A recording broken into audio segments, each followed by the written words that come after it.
Pada masa jabatan pertama Presiden Amerika Serikat Donald Trump, hadiah politik terus menghujani Perdana Menteri Israel Benjamin Netanyahu. Hubungan persahabatan kedua pemimpin pun terus menyala di tengah kecaman internasional atas agresi Tel Aviv di Gaza. Namun, apa yang terjadi itu kini telah berubah.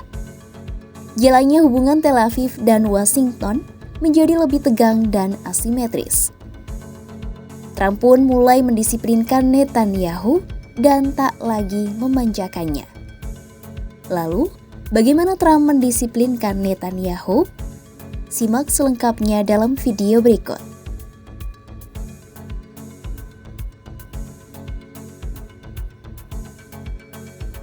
Donald Trump memberikan banyak hadiah politik kepada sang sahabat Benjamin Netanyahu pada masa jabatan pertamanya.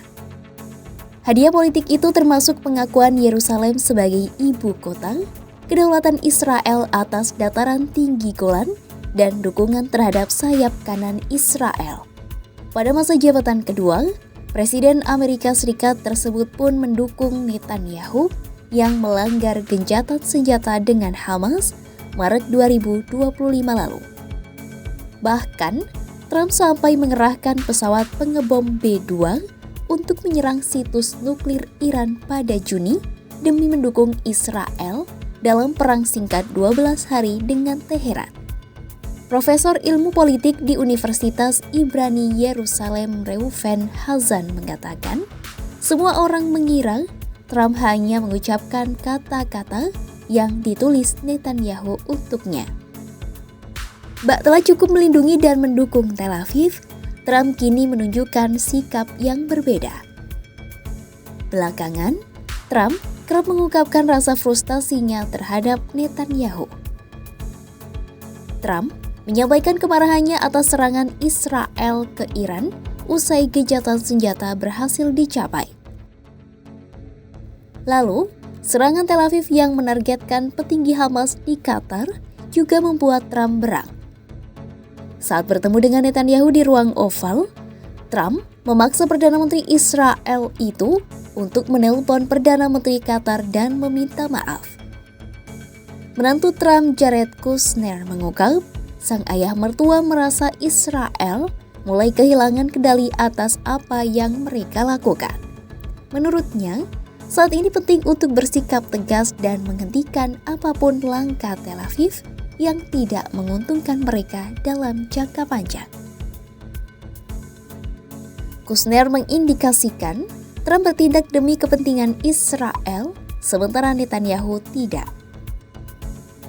Kemudian, Trump turut mendesak Netanyahu menyetujui rencana perdamaian Gaza yang dibuatnya, termasuk pengakuan aspirasi negara Palestina yang paling ditentang Israel.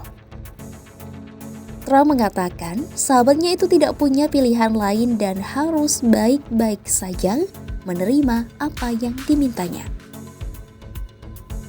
Pihak Israel mulai mempertanyakan berapa lama Amerika Serikat akan memberikan tekanan jika Trump menunjukkan tanda-tanda kehilangan minat. Trump kini memperjelas ia bisa menjadi ancaman bagi Netanyahu.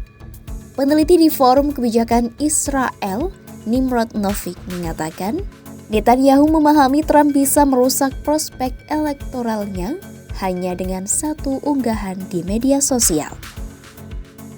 Bahkan, kini di media Israel muncul istilah babysitting yang merupakan sindiran bahwa Amerika Serikat kini mengawasi Netanyahu layaknya anak asuh, bukan sekutu sejajar.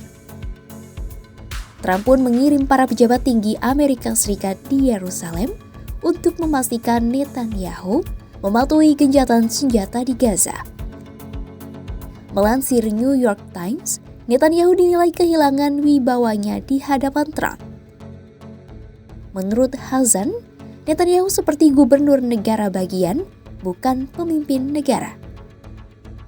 Sebuah survei yang dilakukan lembaga penyiaran publik Israel menunjukkan 48% warga Israel percaya negara ini telah menjadi protektorat Amerika Serikat.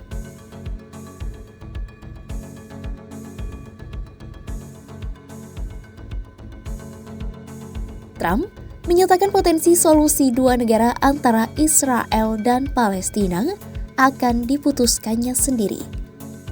Hal itu termasuk soal nama tahanan Israel Marwan Barghouti yang telah diinginkan Hamas untuk dibebaskan namun ditolak Israel. Trump mengatakan ia akan mengambil keputusan terkait hal tersebut.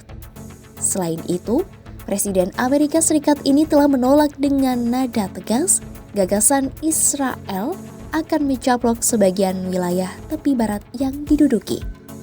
Dalam sebuah wawancara, Trump mengatakan Israel akan kehilangan semua dukungan dari Amerika Serikat jika benar-benar mencaplok tepi barat. Di lapangan, para pejabat Israel mulai membiasakan diri dengan pengaturan baru di mana Amerika Serikat mengambil peran lebih tegas dalam mempertahankan gencatan senjata. Media berita Israel pun mengaitkan pembatalan penghentian semua bantuan kemanusiaan yang memasuki Gaza dengan intervensi Amerika Serikat. Negeri Paman Sam telah membuat pengaturan yang terbentuk di Pusat Koordinasi Sipil Militer yang baru di Kiryat Gat, Israel Selatan.